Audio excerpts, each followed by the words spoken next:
commencement, il y avait le progressisme, supporté par une part de féminisme. Détruire les limites, supprimer les valeurs, interdire d'interdire, jusqu'à l'horreur. Gommer nos traits, effacer nos différences, les femmes en hommes, sans aucune nuance. La peur du mal, sa force qu'on abdique, qu'ils deviennent inoffensifs, faibles et pathétiques. Femmes perdues dans un délire narcissique, recherche du viril dans un désir cynique. Destruction de la cellule familiale, tuer le romantisme, sa flamme vitale. Incapable de s'engager, de rester fidèle, dans un monde sans devoir tout pêle-mêle. Liberté comme seule et ultime couronne, société d'adolescents, roi partout résonne. Peur d'être confronté au mal, complexe et réel, lui permettant de valider son tous et mêmes. L'homme n'est plus qu'un objet sexuel, qui vient combler son vide éternel. Éviter de découvrir la profondeur de son être, elle préfère rester dans l'éphémère et le paraître.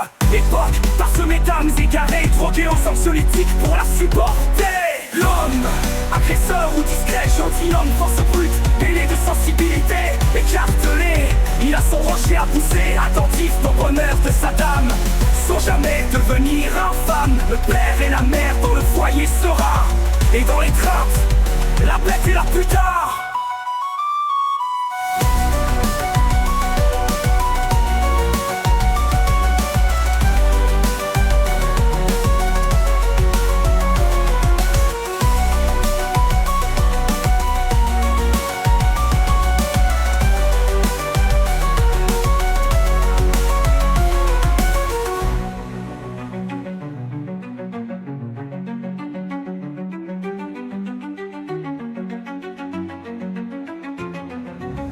Bienvenue au festin des moralisateurs, où le mal est le plat d'horreur pour tous ces castrateurs narcissiques. Le monde doit voir le masculin toxique. Sur la gauche se tiennent les féministes, sur la droite, les religieux de ces ordres tristes.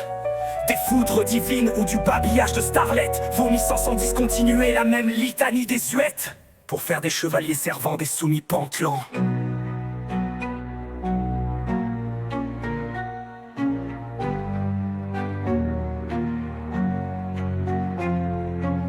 Le mal est mal, bas les privilèges, mêle tears, mêle splaining, mêle spreading, mêle gaz. Un péché en capital ou en MeToo. Au centre de cette tablée inattendue se tient la pièce montée de la vertu.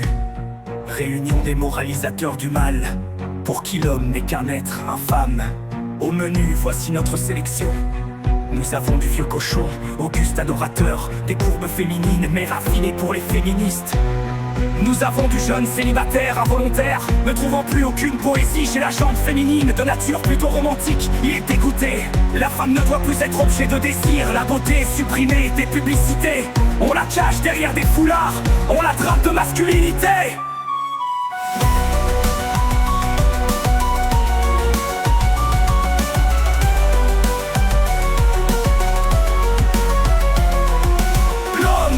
Agresseur ou discret, gentilhomme, force brute, mêlé de sensibilité, écartelé.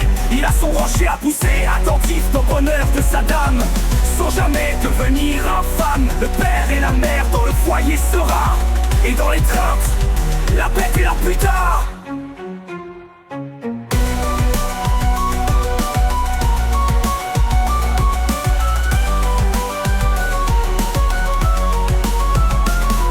Je songe à l'homme perclus de dualité, partagé entre bestialité et bonté. Est-ce un agresseur, ou plutôt un protecteur?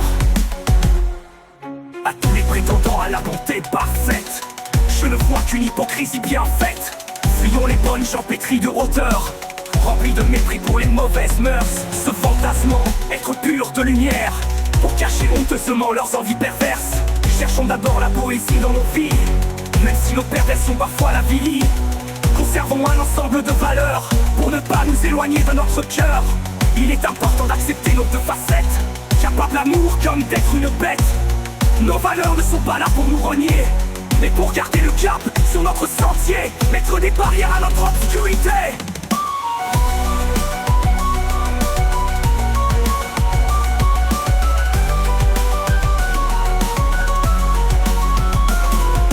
L'homme, agresseur ou discret, gentilhomme, force brute, mêlé de sensibilité, écartelé. Il a son rocher à pousser, attentif au bonheur de sa dame, sans jamais devenir infâme. Le père et la mère dans le foyer serein, et dans l'étreinte, la bête et la putain.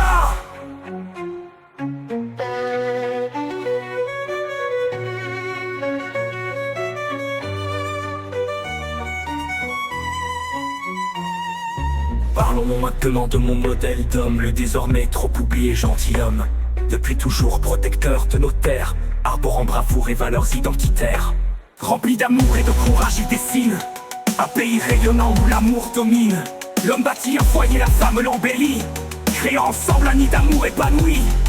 Dans ses bras, la sécurité pour tous, pour la famille sublimée une vie douce. Doté d'une sensibilité artistique, moteur des inventions atypiques. Une vie de panache, les humbles et posés, accomplir son devoir sans se vanter.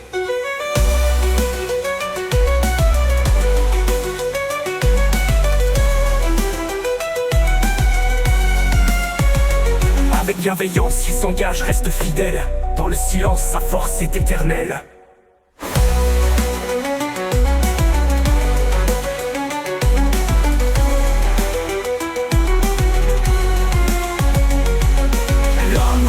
Agresseur ou discret gentilhomme, force brute mêlée de sensibilité.